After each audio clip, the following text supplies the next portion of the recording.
Membran ini sangat tipis sekali Bapak Ibu. Dan ini membran sangat penting melindungi tulang dari infeksi tulang atau osteo tadi ya, osteomyelitis atau infeksi-infeksi atau mikroorganisme lainnya menyebabkan kerapuhan pada tulangnya, menyebabkan penumpukan eksudatif di situ, kemudian tulangnya menjadi osteo.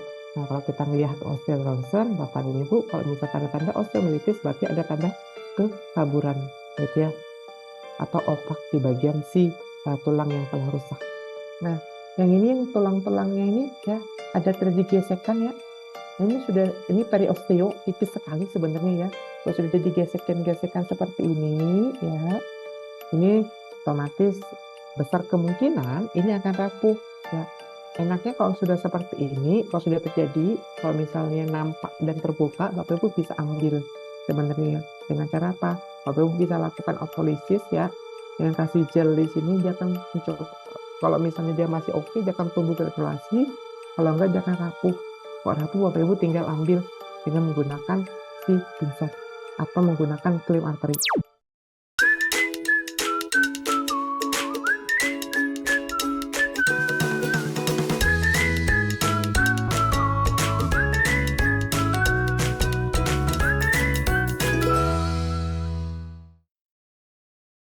Ya, terima kasih banyak Bapak dan Ibu semuanya.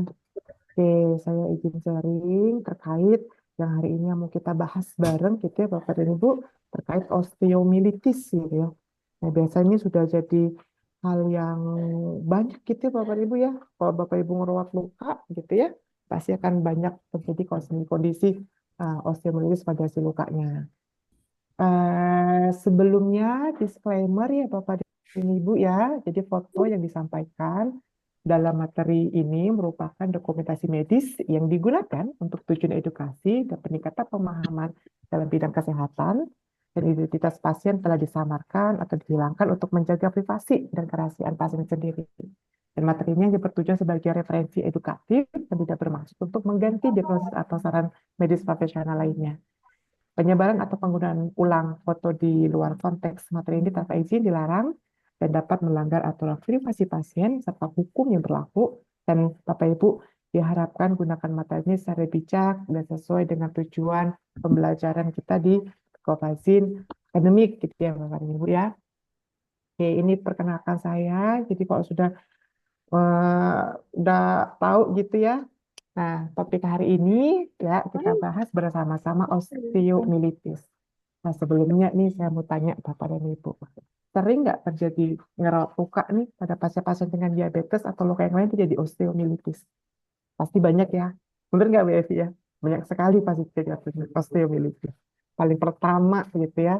Terus sih, kalau kita ngomong masa osteomyelitis ya, pertama Bapak dan Ibu harus paham nih ya, sebelum kita bahas lebih lanjut ya, kita paham terlebih dahulu adalah anatomi fisiologinya. Kenapa kita harus paham ya? Karena kalau misalnya Bapak Ibu sudah paham tentang anatomi fisiologi, otomatis osteomyelitis dapat dicegah ya saat kita ketemu luka dengan yang bone expose ya, atau ketemu luka dengan luka eh, derajat 4 gitu ya, atau stadium 4 gitu ya. Nah, yang paling penting untuk mencegah, yang pertama ya Bapak Ibu ya, kita cegah biar tidak terjadinya namanya osteomyelitis di tulang, itu namanya ada lapisan atau membran yang menyelaputin atau yang membungkus dari tulang itu sendiri. Nah, membran ini dikenal dengan nama periosteum atau periosteo. Ya, membran ini sangat tipis sekali Bapak Ibu. Dan ini membran sangat penting melindungi tulang dari infeksi tulang atau osteo tadi ya, osteomyelitis atau infeksi-infeksi atau mikroorganisme lainnya menyebabkan kerapuhan pada tulangnya, menyebabkan penumpukan eksudatif di situ, kemudian tulangnya menjadi osteo. Nah, ini paling penting Bapak Ibu. Nah, kalau misalnya Bapak Ibu ngerawat luka dengan bone expose ya, penting sekali yang pertama sekali Bapak Ibu cek jangan sampai si periosteo ini tergores, terbuka ya, ataupun hilang. Jadi kalau misalnya hilang otomatis ya, atau terbuka, tergores sedikit aja, kuman itu bisa masuk atau mikroorganisme ke dalam si denti-denti dari si tulangnya, menyebabkan nanti si spongi dari bone-nya menyebabkan kerapuhan di sini ya. Udah rapuh, terisi dengan eksudaf, bakterinya terjebak di sini ya, bermutasi, berkembang biak, menyebabkan penumpukan cairan ya, kemudian tulang menjadi rapuh dan menyebabkan osteo. Dan terus kondisi seperti ini mau nggak mau nanti akan menyebar ke tulang-tulang lainnya. Ya, itu yang paling dipahami, paling penting untuk menjaga periosteum atau periosteo ya, atau membran yang menyelaputin dari si tulang itu sendiri. Semua tulang punya nggak punya? Ya, semua tulang punya namanya periosteo. Ya, kita masuk ke kasus ya. Sebelum masuk kasus kita masuk ke Q&A. Bagaimana pendeteksi awal osteomielitis pada luka terbuka? Ini Bu Yanti ya. Yang pertama, Bapak dan Ibu, kalau kita melihat deteksi awalnya terjadi osteomielitis, yang pertama, kalau sudah terjadi kehilangan pada periosteum, ya, tulang itu akan berubah warnanya. Ya, tulang sehat adalah warnanya putih gitu ya, atau kekuning-kuningan gitu ya. Jadi kalau misalnya sudah berubah gitu ya, seperti kecoklatan atau menghitam, itu sudah tanda awal tuh. Ya, diagnosis awal nih, oh ini berisiko jadi osteomielitis. Yang kedua, mengeluarkan eksudat. Kalau sudah keluar eksudat, berarti sudah ada tanda yang ketiga, adanya apa? Kerapuhan pada tulangnya. Fragmen-fragmen tulangnya ini sudah mulai rapuh, yang menyebabkan nanti ya kebuka semua ini di tulangnya. Ya, itu tanda deteksi awal osteomielitis.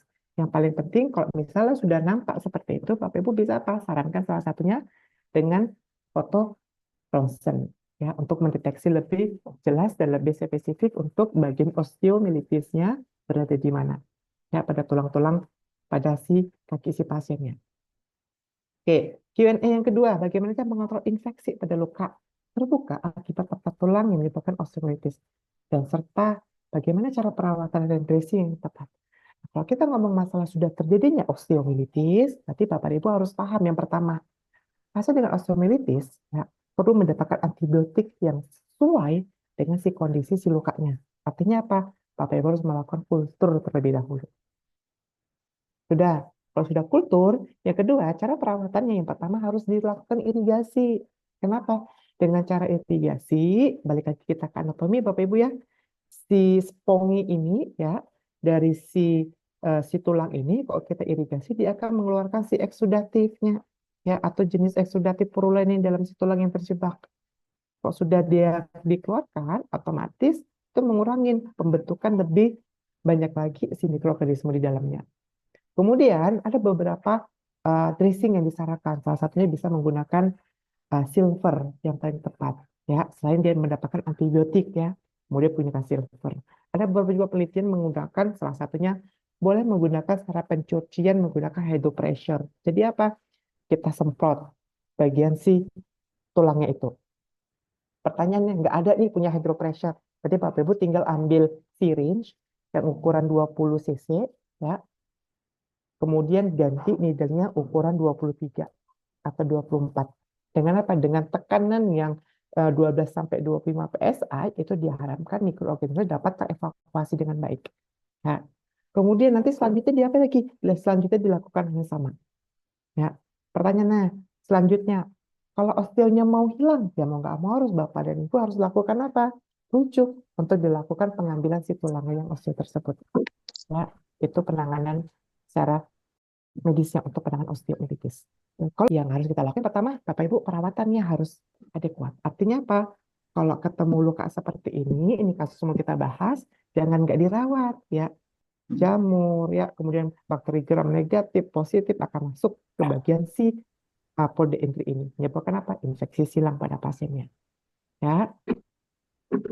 Kemudian menghindarinya otomatis salah satunya kalau misalnya sudah epitelisasi sudah nutup ya, tiba-tiba di dalamnya itu kebuka lagi mengeluarkan sinus, berarti ini apa, ada yang tertinggal saat Bapak dan Ibu melakukan perawatan untuk pasien-pasien dengan osteomielitis.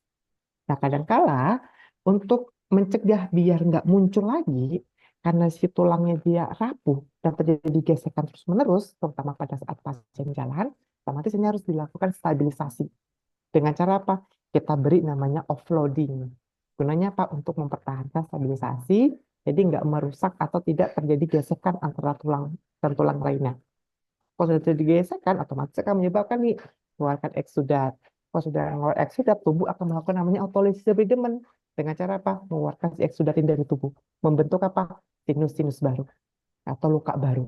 Itu sering terjadi pada pasien-pasien dengan osteomelitis. Ya, Bapak Ibu, terutama kalau misalnya pasiennya nggak mau dilakukan pembedahan.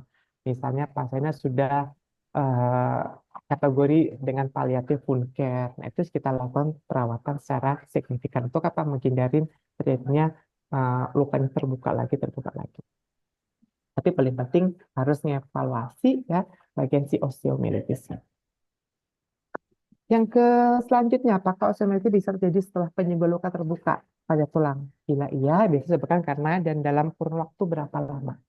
Kalau misalnya kita ngomong osteomelitisnya sudah tertangani dengan baik, artinya sudah diangkat tulangnya, otomatis itu tidak akan terjadi osteomelitis. Kalau bisa sudah sembuh si lukanya. Tapi kadangkala kan tadi kita ulang tadi ya, pasiennya nggak mau dilakukan operasi dan sebagainya, akan terulang nggak osteomelitisnya? Iya, akan terulang. Karena apa? Tulangnya seharusnya diangkat ya Bapak dan Ibu, tapi nggak diangkat nih, dipertahankan. Otomatis di dalam itu akan terbentuk itu lagi, eksudatifnya terbentuk, kemudian eh, mikroorganismenya gram positif negatif terbentuk, karena tulang yang tadi itu akan mengeluarkan terus-menerus eksudat, menyebabkan sinus tadi terus-menerus akan terjadi apa? Ya prosesnya akan terjadi luka, terus luka, luka, luka lagi, luka lagi, luka lagi, luka lagi. Dan paling penting pasiennya harus apa? Akan mengkonsumsi antibiotik lebih lama lagi. Takutnya apa? Terjadi resistensi kalau nggak kita lakukan kultur. Kemudian pasien mempengaruhi kualitas si pasiennya, ya. Kemudian proses penyembuhan bisa lebih lama, ya. Pasiennya bisa stres karena kondisi osteomelitis. Ini sering terjadi pada pasien-pasien dengan diabetes. Dan ini hampir sama seperti pasien saya ya di WOCAP sudah berapa kali dioperasi gitu ya. Kemudian dia tidak mau dilakukan operasi lagi karena osteomelitisnya. Jadi apa? Kita pertahankan dengan apa? Kita kasih si kondisi kakinya kita stabilisasikan dengan kita menggunakan total contact casting. Tapi bentuknya bukan yang modelnya selong atau sandal, tapi bentuknya memang bentuknya stabilisasi yang bentuknya seperti penyangga gitu ya. Dia memang benar-benar harus memakai itu. Kalau dia nggak pakai, otomatis akan terjadi itu gesekan lagi terus-menerus. Osteomelitis akan terjadi lagi, luka pasti akan terjadi lagi. Oke, kita masuk ke kasus ya, Bapak dan Ibu ya. Ini yang dikirimin kasus ya, terima kasih kasusnya. Kasusnya cukup luar biasa gitu ya, di dua kasus. Semoga dua kasus ini bisa terbahas secara tuntas gitu Bapak dan Ibu. Ya, ini kunjungan pertama kasusnya ya. Ini lukanya di kaki kiri 1 bulan yang lalu, kita lihat ya riwayatnya. Awalnya bula, ya ditusuk sendiri oleh pasien ini. Ada kode entry berarti ya Bapak dan Ibu ya. Ya, kemudian pasiennya juga punya diabetes ya. Kemudian sudah ada kode entry, lukanya itu sendiri, kemudian mungkin nggak ditutup, gitu, nggak diperawat dengan baik, otomatis menjadi pintu masuk si mikroorganisme masuk ke dalam si lukanya, kemudian bisa ke sistem mikir. Kenapa kondisi seperti ini? Ya. Kemudian eh, pasien ini mendapatkan insulin tablet, obat hipertensi, pleta, pletelet atau pletaal mungkin gitu ya, buat syaraf. Pada April 2025 ya dilakukan operasi deployment ukus DM di PD Sinistra, laporan pembedahan ditemukan jaringan nekrosis dartes, tampak tulang rapuh dan kesannya osteomelitis.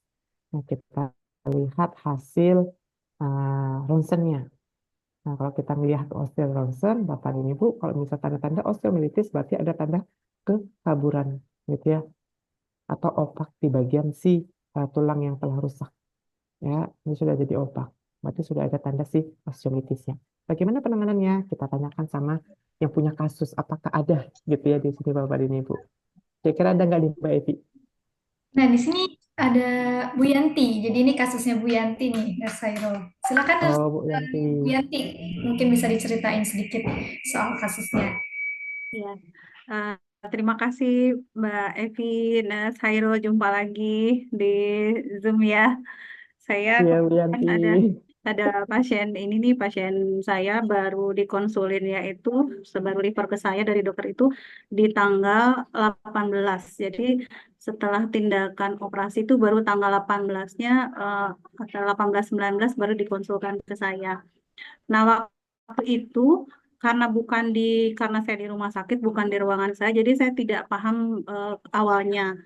Kemudian anamnesa berikutnya nenek ini tidak mau cerita karena ada kelainan adaptasi juga. Jadi yang bibinya yang jaga itu bilangin kalau nenek ini tusuk pakai jarum. Nah, itu tuh tidak diungkapkan dari awal. Jadi lama-lama terungkap. Nah, dari situ kemudian saya coba lihat rekam medis, rupanya laporan pembedahannya seperti yang ditulis di slide ini, ada ditemukan nekrotik, kemudian ada pus tampak tulang rapuh, tapi kesan osteomelitisnya ini saya dapat setelah kunjungan pertama dari dokter. Jadi saya kunjungan pertama terus saya konsul ke dokternya, dokter kondisinya kayak gini.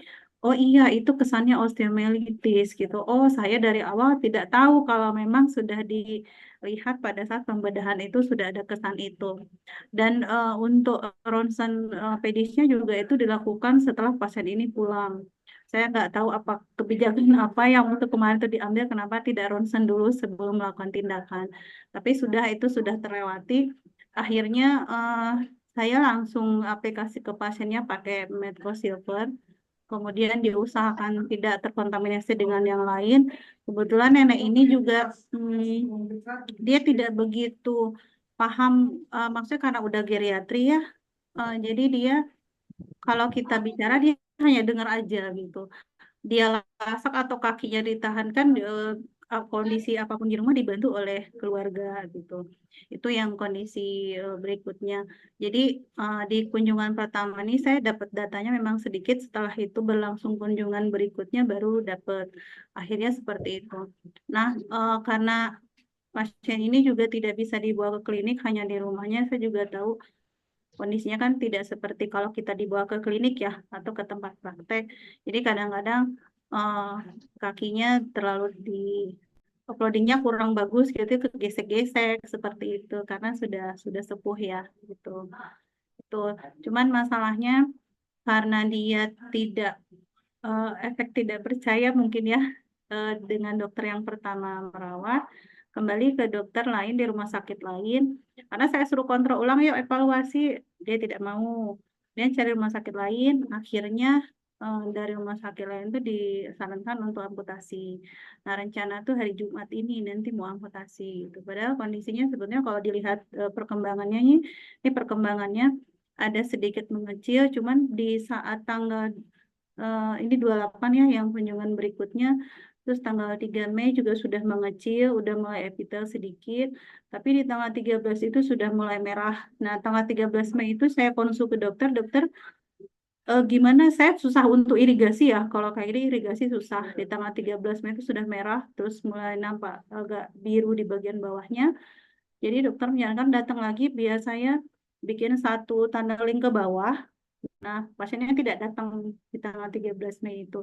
Nah, tanggal 18 Mei saya diminta datang lagi, rupanya lukanya lebih besar. Nah, dari dokter yang beda rumah sakit itu ada kasa satu lembar kasa tapi tebal dimasukkan ke dalam situ gitu. Aduh. Jadi iya, saya loh kok aku lukanya tambah besar gitu ya.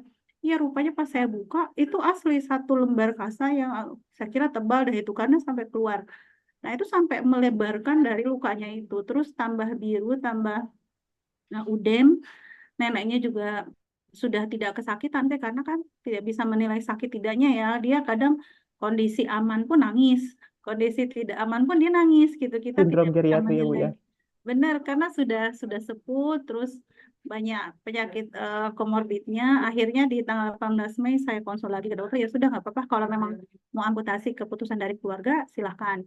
Jadi kita tinggal rawat nanti berikutnya. Nah, masalahnya di pasien ini, saya tidak bisa mendeteksi awal dari osteomelitis di pasien ini. Karena secara secara kasat mata kan tulangnya tidak bisa kelihatan, insisinya juga kecil. Nah gitu. Setelah kunjungan berikut tapi baru saya tahu dari dokter, oh rupanya seperti ini gitu. Nah, mungkin melihat secara langsung ya karena luas lukanya kecil, kemudian lama-lama seperti ini. Kalau menurut saya sih prosesnya mungkin terlalu lambat ya untuk deteksi sampai ke 18 Mei dari April. Tapi sudah berjalan prosesnya, sudah mulai mengecil, tapi rupanya beda lah harapan dari keluarga gitu. Itu sih sekilas kasusnya pasien ini. Saya Oke, terima kasih Bu Yanti. Bu iya, Yanti salah satu IPN lulusan dari UKER ya Bapak dan iya. Ibu. Ini kasusnya cukup apa namanya bagus sekali gitu ya Bu Yanti. Ya, kalau misalnya kita melihat kasusnya Bu Yanti, itu sebenarnya tandanya kalau misalnya Bapak Ibu melihat di awal itu sudah muncul gitu ya tanda si osteonya sebenarnya ya. Kita bahas gitu ya. Nah, kalau misalnya kita melihat gitu ya, Bapak dan Ibu, nah ini kan sudah ada lubangnya kecil gitu ya. Kalau misalnya kita lihat bener nggak di 25 April, lubangnya kecil gitu ya. Nah, tanda awal dari osteomelitis yang pertama ya paling penting karena si bagian si lateral ini adalah adiposannya cukup tipis yang menyebabkan kalau sudah kena luka pasti langsung ke tulang. Itu paling penting kita pahamin ya. Yang pertama, yang kedua pas waktu dilakukan asesmen atau dilakukan pengkajian, yang pertama ada nggak di sekitarnya sini ya keluar cairan purulen Bu Yanti. Ya, itu kita identifikasi terlebih dahulu cairan purulen. Yang kedua, sahabat Bapak dan Ibu lakukan cuci luka, otomatis kan pegang di sekitarnya sini ya, Bapak Ibu bisa raba si tulangnya ini, kemudian Bapak Ibu goyangkan. Kok sudah terjadi fragmennya pecah, atau terjadi adanya destruksi antara tulang dengan tulang yang menyebabkan krepitasi, berarti sudah curiga kita. Wah, ini sudah mulai nih, tulangnya sudah mulai rapuh. Kalau sudah rapuh, berarti kita bisa curiga mindset bahwa ini harus kita lakukan ronsen untuk mengecek apakah benar osteomelitis atau tidak. Ya, itu yang pertama. Yang kita lihat di sekitarnya dia, benar nggak? Ya, ini juga nih. Nah, yang ini apa Bapak dan Ibu? Merah ya, radang, lokal infeksi gitu ya sudah terjadi. Nah, kondisi-kondisi pada pasien dengan yang berisiko terjadi osteomelitis, yang tanda paling khasnya adalah si adanya tanda lokal ya yang nggak selesai-selesai. Tanda lokal infeksi yang nggak selesai. Merah terus-menerus, bengkak terus-menerus ya. Kemudian kalau misalnya nanti eh, apa pas waktu kita masas tiba-tiba nanti keluar eksudat yang sedikit ya yang warnanya jenisnya purulan itu terjadi pada pasien-pasien dengan osteomelitis. Nah, maka dari itu ya penting kita melihat dari awal nih kalau sudah mulai ada curiga karena daerah sekitar yang lateral ini karena ada positivitis kita bisa langsung lakuin sebenarnya untuk mengecek bahwa kita lakukan pemeriksaan ronsen ya pedis untuk melihat osteomelitis atau tidak ya, pada pasiennya. Kemudian perawatannya bagaimana? Karena di daerah sini udah terjadi gesekan, gitu ya. Jadi kita stabilisasi dengan apa? Kita kasih namanya offloading di sini.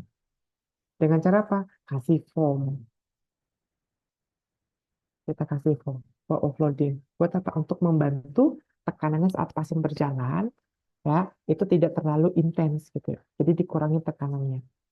Ya, itu yang pertama. Yang kedua, karena sudah ada tanda radangnya gitu Bapak dan Ibu ya. Ini yang radang, saya hapus dulu. Nah, yang radang yang sini ini Bapak Ibu bisa aplikasikan salah satunya hidrokoloid. Nah, buat apa sih hidrokoloid? Nah, kalau bisa kita ngomong hidrokloid, kita biar apa nih sini sampingnya, biar terjadi autolisisnya lebih bagus lagi, autolisis epidermal. Ya, dan itu apa? Untuk ngurangin si bengkaknya. Di fungsi si hidrokloid di sini ada menstabilisasikan si granulasi di dalamnya ini, biar nggak goyang. Kadang-kadang kan kalau kita pakai Candia Placer kan gesek nih, ya ketarik gitu di bagian si kulitnya gitu ya, atau adiposanya. Nah ini kita cegah dengan si hidrokloid biar stabil dia. Ya, kemudian karena dia di dalamnya ada eksudat, dia membantu nih ngeluarin si eksudatnya.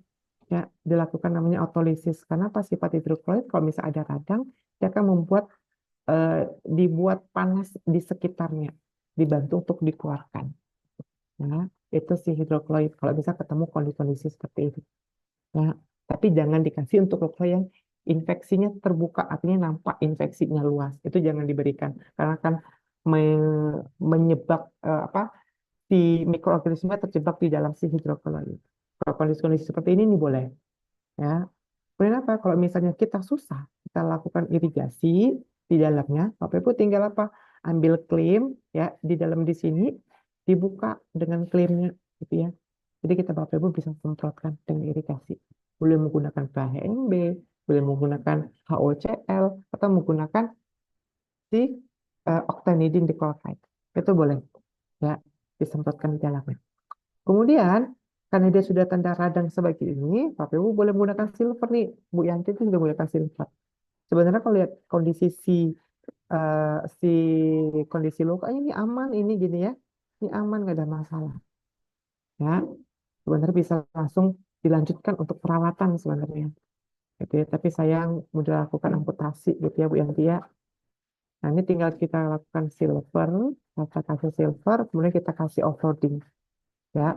Kemudian karena pasien ada sindrom geriatri, ya, kadang-kadang pada pasien-pasien dengan sindrom geriatri, si blood flow-nya di sininya ini terjadi permasalahan, nggak lancar. Jadi kita bisa melakukan namanya EBPI. Ya, kita kasih EBPI, kita cek terlebih dahulu, ya, di vaskularisasinya, kemudian baru kita lakukan perawatan. Nah, kemudian kalau selanjutnya untuk memperlancar si aliran darah kita bisa menggunakan namanya arterial stimulation ya atau Bapak dan Ibu kok punya infrared punya itu boleh diberikan ya untuk kondisi-kondisi yang punya yang ada sindrom geriatriknya. Ya, untuk apa? Untuk membantu dilatasi pembuluh darahnya lebih baik lagi dan nutrien yang dikonsumsi oleh si pasiennya langsung masuk ke si pasien ke si luka ini ya dapat tercapai. Kemudian untuk mencegah biar dia nggak muncul lagi ya yang penting apa? Antibiotik. Ya, biasanya agak agak ini nih ya kalau misalnya ngomong masalah antibiotik si pasiennya dapat atau enggak.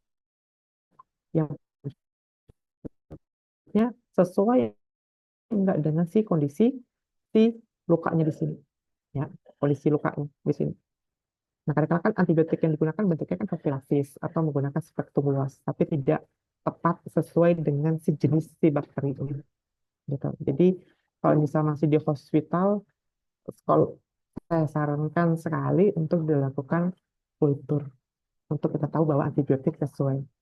Jadi, tidak berlanjut-lanjut maksudnya dengan si konsumsi antibiotik yang jangka waktu yang cukup lama atau cukup panjang. Terutama pasien yang sudah geriatri otomatis mempengaruhi nih fungsi ginjal, fungsi hatinya bekerja lebih ekstra lagi. Ya, itu Bapak dan Ibu. Jadi, jadi rencananya ini si apa namanya pasiennya nanti setelah dilakukan amputasi langsung ke Ibu lagi gitu Bu ya? Rencananya begitu, Mas. Tapi hari ini saya diminta datang lagi. Mm-mm. Saya bilang kan besok mau rencana amputasi, ya nggak apa-apa, datang aja mau gimana. Karena kan ke keluarganya sih lebih banyak edukasinya. Kalau ke neneknya sih agak sulit ya, paling ikut-ikut aja. Nah, keluarganya minta nanti tolong dibantu untuk setelah selesai operasi. Nah, ini juga dijelasin ke neneknya bingung juga nih, karena kan tidak begitu paham ya. Iya, paham. Dia pasti akan kehilangan gitu. Jadi gimana? Kadang-kadang moodnya kan beda ya kalau udah geriatri ini. Kitanya beda gitu. Jadi perlu pendekatan yang lebih lah kalau dapat pasien yang geriatri seperti ini. Iya. Nah, sebenarnya kalau misalnya sebelum diamputasi ini masih bisa dilanjutkan perawatan gitu ya Bu Yanti ya? Iya, saya sih harapannya kemarin begitu, sudah pakai offloading juga. Cuman karena begitulah kadang kakinya bergerak luar biasa kan gitu. Jadi bertahanlah 3 hari sekali itu sudah bisa. Cuman ya begitulah agak banyak em, tidak fokus di satu dokter gitu, pilih Mm-mm. second opinion ke dokter lain. Jadi ikut pendapat beberapa dokter kan bingung ke kitanya gitu. Tapi nggak apa-apa, ini sudah ada keputusan. Saya bilang nggak apa-apa demi menenangkan keluarga dan resikonya pun mereka sudah paham lah keluarga. Betul, Cuman betul. ke pasiennya mungkin nanti Ya. harus dijelasin nanti. Nah, Insya Allah rencananya hari ini. oke Bu Yanti. Nah, itu Bapak dan Ibu ya. Jadi ciri khasnya itu kalau misalnya melihat dari si tanda di awal, yang pertama karena sediposanya, ya kedua kalau misalnya Bapak Ibu apa kuci, raba sudah muncul fragmen destruksi antara tulang itu sudah mulai curiga Bapak Ibu, udah bisa warning masuk pemeriksaan untuk si ronsennya gitu ya untuk memastikan bahwa benar nggak ada Bapak Ibu, jangan sampai terlambat. Nah, oke, ini yang kasus kedua, ini kasus Bu Yanti juga Bu ya. Oh iya, ini ada kebetulan minggu ini tuh ada beberapa pasien pos amputasi, jadi saya ambil dua aja contohnya. Ini kasus kedua saya, tapi dia tidak rutin datangnya. Saya memahami sih kalau pasiennya juga terbentur dia harus kerja, kemudian biaya. Jadi eh, saya belum bisa follow up untuk yang ini karena saya anjurkan ke klinik juga belum bersedia. Ini kasus kedua. Boleh cerita dikit Bu tentang kasus Ah yang iya. kedua Bu? Bapak ini kerjanya di kalau di sini kan banyak galangan kapal ya, jadi pakai sepatu safety yang ujungnya itu kan besi ya, besi di cover dengan apa kulit gitu. Jadi awalnya tuh bengkak, nyeri di ibu jari, tapi semakin lama semakin membesar. Nah, terus Bapak ini datangnya ke dokter BTKP, bedah toraks sama kardiovaskular. Jadi eh, langsung dinyatakan osteomelitis tuh dokternya. Jadi udah dinyatakan ini dia langsung bersedia untuk amputasi. Tapi masalahnya dia ini tidak mau rutin, kemudian eh, dia mau melakukan perawatan luka setelah operasinya itu sendiri. Sehingga saya pernah sekali ke rumahnya diminta datang, saya sudah ajarin kalau emang tidak bersedia yuk kasih tahu saya ajarin gimana caranya. Tapi dia juga eh, nggak langsung paham ya. Saya bilang ayo datang aja, tidak mau datang. Jadi agak sulit lah pasiennya ini. Jadi dia bersihkan sendiri gitu di rumah dengan apa adanya. Terus besok berikutnya itu datang lagi, rupanya sudah bentuknya sudah tidak nampak. Ada bekas amputasinya sudah kuning dan macam-macam keluhannya berair terus. Nah, itu dari situ saya bilang, oh pada saat sudah dibersihkan rupanya lukanya masih sama. Gitu. Berikutnya juga Pak datang lagi 3 hari lagi. Uh, enggak, saya bersihin sendiri. Nah, itu udah berulang 3 kali berturut-turut. Akhirnya sampai terakhir itu ada foto yang terakhir itu sampai situ. Jadi saya ya sudah Pak ke dokter saja. Kalau memang Bapak belum bisa, saya suruh ke dokter. Uh, Tidak juga karena rujukannya sudah habis gitu. Nggak apa-apa Pak, minta rujukan lagi. Kata dokternya nggak perlu kontrol lagi. Nah, gitu. Jadi uh, susah ya. Kita mau memaksakan datang keluarganya tidak mau meluangkan waktu. Kemudian ke dokter juga ambil rujukan dan macam-macam dari vaskes 1 ke vaskes 3 kan agak rumit. Jadi kesulitannya itu gitu. Saya mau temuin juga agak sulit, bapaknya kerja. Uh, Sementara kayaknya ini tanggung jawab saya ini belum selesai gitu. Jadi terakhir lukanya belum belum ada perubahan hiperkeratosis sedikit. Nah, ini yang terakhir 13 Mei jumpa dengan saya tuh setelah itu belum jumpa lagi sekarang gitu. Tapi Dilema masalahnya ya Bu ya. ini, iya sayang maksud saya apa ya? Kalau kita terusin mungkin bisa nutup ya, tapi saya juga nggak bisa maksa pasiennya kondisi kayak gini. Nah kalau ini kan sudah dinyatakan osteomelitis nih dari dokternya kita melanjutkan, tapi masih expose ya, bone expose gitu. Jadi masih PR lah ini kayaknya. Mudah-mudahan bapaknya tuh masih mau dilakukan perawatan gitu. Thank you Bu. Nah, kalau misalnya kita ngeliat aja riwayat Bu Yanti gitu ya, pasalnya kan dibersihkan sendiri gitu ya, tapi kita nggak tahu Iya, ya Bu ya cara ngebersihin seperti apa gitu ya. benar ya. Pas waktu dinyatakan osteo, apakah ada pemeriksaannya gitu Bu, lab dan sebagainya atau ronsen pedisnya? Oh, Apa ronsennya langsung? ada. Oh, ronsennya ada. Ada ronsen, cuman saya nggak buka karena di sistem ya. Jadi saya nggak buka, ronsennya ada. Cuman sebelum dinyatakan dia osteomelitis ya, ronsen dulu. Kebetulan dokter ini ronsen dulu. Kalau pasien yang pertama itu tidak ronsen. Nah Oke. gitu. Jadi udah ini sih cuman agak gimana ya masih masih kelihatan. Nah ini juga bergaris-garis tulangnya itu ya di kalau Iya, itu saya nggak tahu apa bapak ini bersihinnya. Nah waktu datang ke tempat saya itu kan dia bawa satu kotak peralatan dia lah ya. Itu tuh ada pinset yang dibiarkan begitu saja gitu dan gunting. I see, I Saya see. bilang bapak pakai ini, iya lah dibersihinnya gimana? Saya bilang gitu. Saya bersihin kayak ibu katanya loh. Saya kan kalau kita kan pakainya steril gitu, tapi Bapak diletakkan begitu aja, ada bersih enggak? Tuh, udah saya cuci lah. Kita nggak bisa itu ya. Jadi saya bilang, oh ya udah, kalau mau bersihin gas saya boleh, tapi steril. Saya bilang gitu, minta tolong disterilkan atau gimana. Tapi susah ya memperpanjang masalah sterilisasi kalau pengerjakannya juga salah gitu. Terus untuk pemilihan eh, salapnya juga, Pak kita pakai salap ini dulu ya, iya. Nggak mau saya maunya salap itu. Pak kita pakai foam karena ada ini.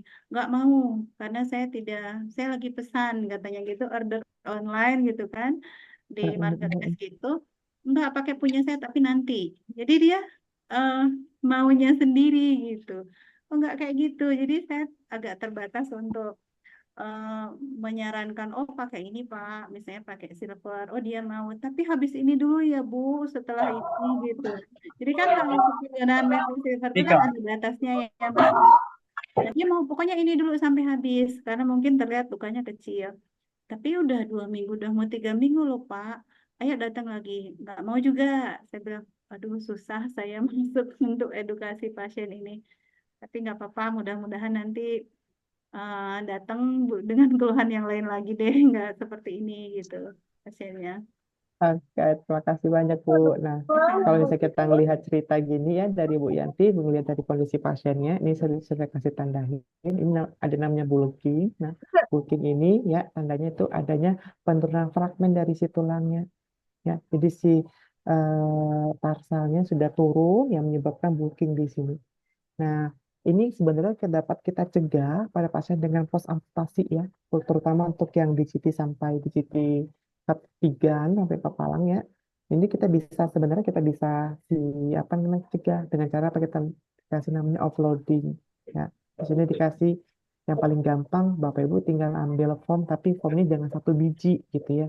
Tapi foamnya itu di apa namanya di double gitu ya untuk si bulkingnya ini biar tidak terjadi seperti ini. Kalau sudah terjadi seperti ini, otomatis saat si pasiennya berjalan, tadi ya riwayatnya pasiennya pakai sepatu yang keras gitu ya, otomatis pressure dan tekanan itu akan terjadi berlebihan pada daerah sini ya, dan mendisrupsi si tulangnya kegesek gitu ya, sama si jaringnya ke atas ya. Bahkan nggak selesai-selesai itu ya kondisinya. Yang kedua, ya, kalau misalnya kita melihat kasus Bu Yanti ini, ya, saya berdasarkan, ya, Bapak Ibu ya. Nah, kenapa nggak Bapak dan Ibu?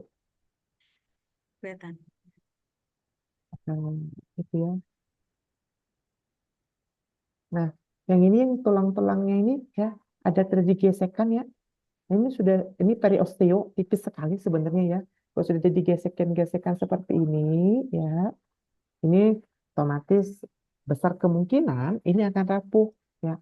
Enaknya kalau sudah seperti ini, kalau sudah terjadi, kalau misalnya nampak dan terbuka, Bapak Ibu bisa ambil sebenarnya dengan cara apa? Bapak Ibu bisa lakukan autolisis ya, dengan kasih gel di sini dia akan mencoba. Kalau misalnya dia masih oke, dia akan tumbuh granulasi. Kalau enggak, dia akan rapuh. Kalau rapuh, Bapak Ibu tinggal ambil dengan menggunakan si pinset atau menggunakan klim arteri ya. Cari yang besar jadi bisa diambil ya di sini ya. Mau nggak mau gitu. Kalau misal pasien masih datang. Yang kedua pasiennya A1 nih gitu ya. Pasiennya nggak tahu nih datangnya mau kapan. Otomatis ini mempengaruhi dari proses perawatan. Kita nggak tahu di rumah diapain gitu ya. Dan otomatis si osteonya ini ya akan semakin lama semakin berkembang nih. Lagi kalau misal pasiennya masih merokok gitu ya. Pasien akan ngerokok gitu nggak mungkin kayak gitu Bu Yanti ya. Iya, iya Mas. Hmm. Otomatis ini mempengaruhi dari kondisi sistemik si pasiennya. Gitu, Bapak dan Ibu. Ini paling sebenarnya kalau misalnya masih dirawat, ini sebenarnya masih oke ya. Dengan catatan tadi dikasih offloading ya di bagian sininya sampai ke sebagian sini. Dikasih aja foam yang besar, panjang gini di arah sini, batas sini sampai sini ya sampai ke bagian sihir. Kemudian di sininya Bapak Ibu tinggal lakukan irigasi cuci kalau misalnya punya hydro pressure, itu disarankan sekali menggunakan hydro pressure, ya, khususnya untuk pasien-pasien dengan osteo seperti ini. Jadi tulangnya itu dibersihkan. Kalau enggak, susah, tinggal ambil kaset, kalau terbuka, tinggal digosok di bagian si tulangnya. Otomatis kan periosteo sudah hilang nih. Jadi nggak mau nggak mau Bapak Ibu bisa digosokkan. Digosok sampai bersih, kemudian dilakukan stem cell. Dengan cara apa? Di sini kan ada granulasi, dibuka dikit granulasinya, perdarahannya dikasih ke bagian tulangnya, ya, dikasih tulangnya di sini. Kemudian kalau misalnya ada biocompatible dressing ya atau bioactive dressing, contohnya kolagen ya, ini boleh dikasih di sini kolagen di atasnya. Tapi dengan catatan harus dikasih stem cell dulu gitu ya. Membantu si granulasinya tuh nyebrang lebih cepat kalau kita kasih darahnya sedikit gitu ya, secara rata. Kemudian tinggal Bapak Ibu kasih dressing sesuai dengan kondisi si lukanya. Ya. Kemudian evaluasinya Bapak Ibu harus cek nih per 2 minggu. Yang pertama antibiotik yang dikonsumsi, apakah masih dikonsumsi atau tidak, atau malah sudah nggak lagi. Ya. Selanjutnya setelah dia konsumsi 2 minggu, cek evaluasi untuk si leukositosisnya. Jadi penurunan atau kenaikan. Kalau jadi penurunan berarti nanti akan dilanjut sama dokternya sampai maksimal 1 minggu. Kemudian di stop.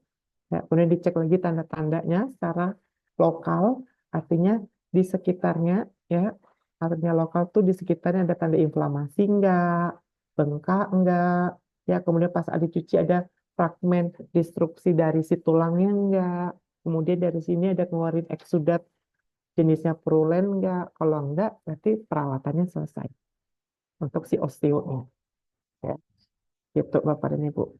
Nah osteo sebenarnya nih perawatannya agak susah gampang gitu. Kalau misalnya dari awal sudah terdiagnosis, artinya sudah Pak sudah lakukan screening dengan baik.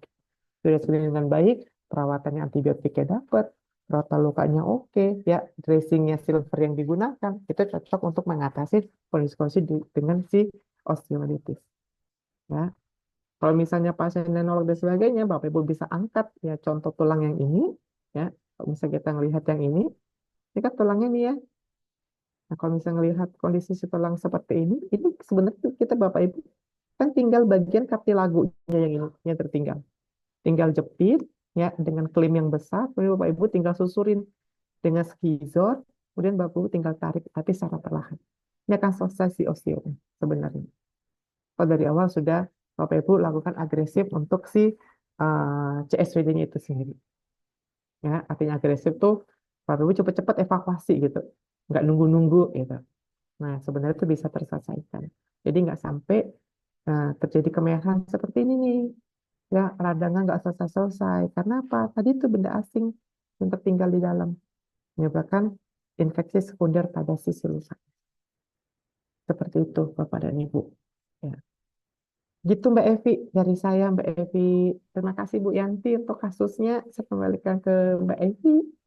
Terima kasih banyak ya Bu Yanti sudah mau sharing kasusnya. Ini ada 2 kasus yang kita sharing sama-sama dan punya karakteristik yang beda-beda dan challenge yang beda-beda ya Bu Yanti. Yang satu belum terdiagnosis di awal, yang satu sudah terdiagnosis sejak awal, tapi ada problem di balik itu semua juga. Dan ini sebenarnya ada pertanyaan juga Mas Nurse Khairul di kolom chat, tapi saya mohon izin sama Bapak Ibu yang sudah bertanya di kolom chat. Tadi ada Bu Ria, kemudian ada Pak Riko, dan juga ada Zazaker. Nanti pertanyaannya saya akan langsung lempar di grup WhatsApp ya, karena kebetulan kita waktunya sudah habis gitu ya untuk diskusi lagi. Hari ini diskusinya sangat kompleks ya ternyata Bapak Ibu semuanya ya. Jadi ini semoga bisa dapat insight banyak, tentu sih saya juga pun dapat insight yang banyak sekali gitu ya dari hasil diskusi dan juga Q&A hari ini. Oke, terima kasih banyak Nurse Khairul untuk hari ini.